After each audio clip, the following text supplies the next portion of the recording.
And his wife is very happy. Well, I guess that caller decided not to call, so... Well, that's how he's showing off his rebellious self. He's rebelling against us by not calling back. I think you upset a lot of people by reading that last prayer. About the debts. People don't want to tune us in and listen to the fact that they owe money. That's a fact alive. Oh, I don't know. A lot of people don't pay. Well, just because you're debt don't mean you pay your bills, does it? Well, you want the federal agents, what they used to call those guys back in the day in the 20s when they used to check up on the moonshine? Those federal agents used to come? No, not Elliot Ness. I don't know what they call the feds. I don't know. I don't know. The guys that used to check up on the illegal Mountain Dew liquor, Mountain Brew, I think. I don't know. Homebrew. Well, it was homebrew. Yeah. Homebrew. Good for what ails you, I must say. Why is that up anyway? I have no idea, come to think of it. X that out. We could be looking for another prayer. I doubt it, but I know why we didn't answer the wrong line. Oh man, talk about rebellious Rev. Talk about empty-headed Rev. You see, he's so rich, he got 2 computers here, 2 computer lines. He had the wrong one plugged in. So, caller, if you're listening. And next week I'm going to get electricity and they're going to work.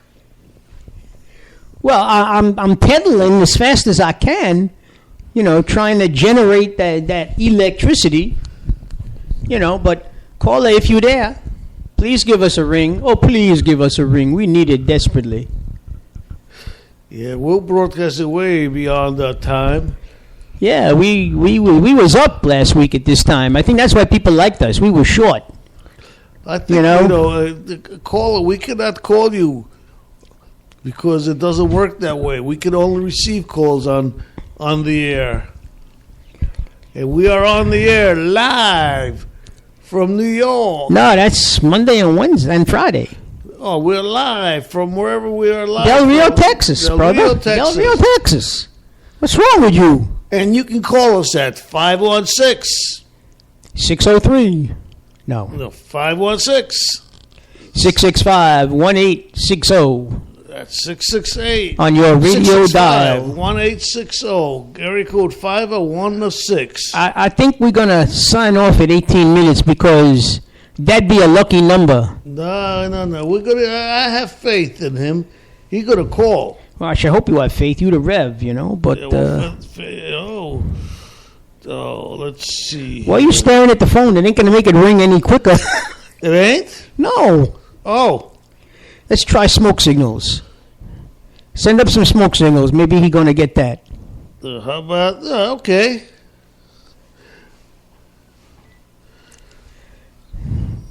Okay, well, let's see now. What? Huh? No, what? What are you, a light bulb? What? That's right. I ain't got nothing to say. This on you, brother. I know you ain't got nothing to say. Nothing of substance. NOS. Nothing of substance. I'm telling you. Isn't that... Yeah, the Rev on the phone with a caller, hopefully. He trying to drum up somebody to call. He begging.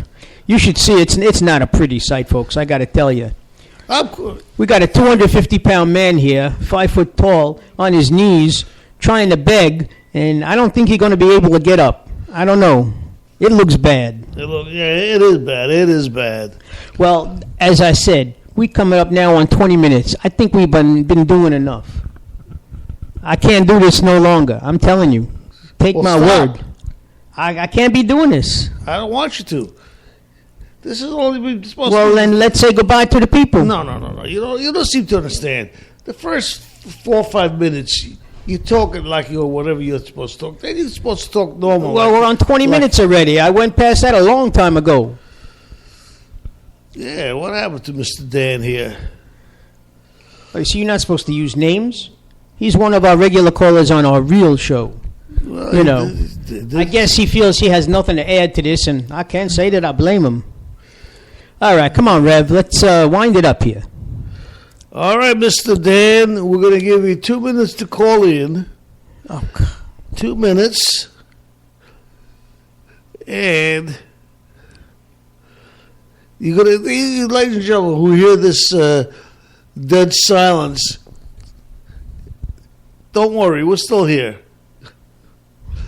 Well, and that click that you hear don't mean that we shut off. No, it means I'd be on oxygen right now. I can't take this anymore. I'd be on oxygen. Oh, look at that. Uh-oh, we got a call. You're on the air. How may I help you? Felix, Mark, how are you guys doing? No, you're wrong. It's the rebellious Rev and the Doc today. I want to go back and forth. I want to go back to mice and men, because you threw me off the other night about that topic. Right, But, we'd be at the end of our rope there. are you guys movie buffs? I just saw a movie that really just ripped my heart apart. A Slave for 12 years, I think it was called. I just saw recently.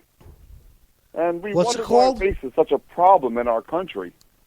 If that's true, what I saw, I mean, we all knew there's black, whites. We always knew that was a problem. But if it was that bad, what I saw, What was the name of the movie again, Dan? I think Felix, it was called A Slave for 12 Years. It's in the movie. Yes, all right. If I may digress and go out of character now, that's about the free man who, I don't remember if he was in New York or he had traveled down south. He was, and put the word in quotation marks, captured and sold as a slave, even though he was a free man. Right. Exactly correct, Mark. He was.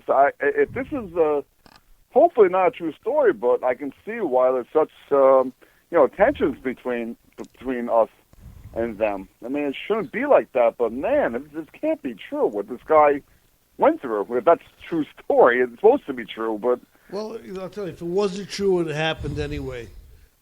Well, I mean, he had to, first of all, it's he based. had to It's put based this on a true.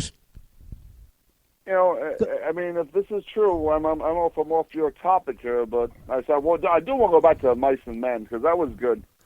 But Well, it was based on a true story. Okay.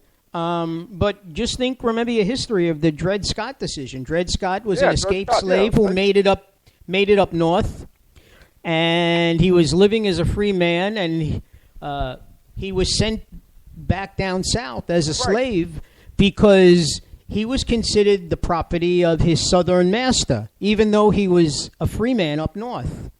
So that also, exactly. I mean, when you start looking at race relations, not going to win anybody any friends.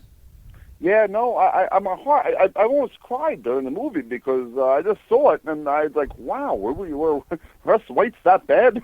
Jesus, that was horrible. What happened to him?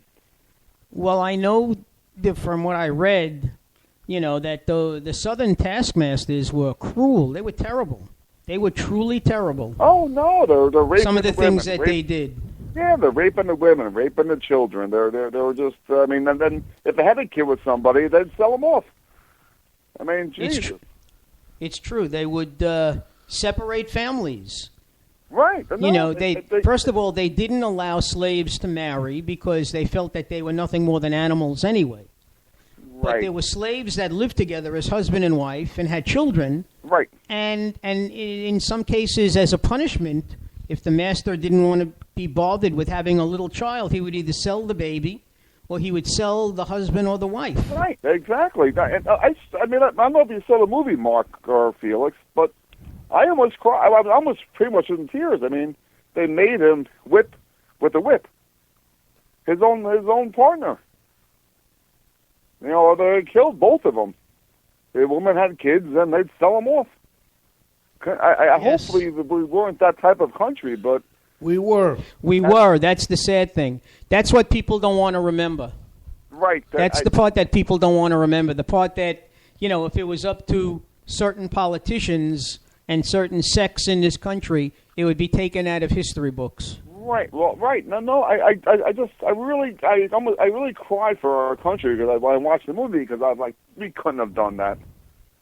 Well, we did, and we did worse things. I mean, That's a whole other conversation for your topics because that goes back to now we're doing Israel and Syria and Afghanistan, and it doesn't stop. I mean, gee, the things are happening like that in this country, in the world now. There's still illegal slave trades in the world now. There are. You have the blood diamonds in South Africa, stories that are written and told about that. You have the genocide that went on in Rwanda. And going back to the Vietnam War, you have the, I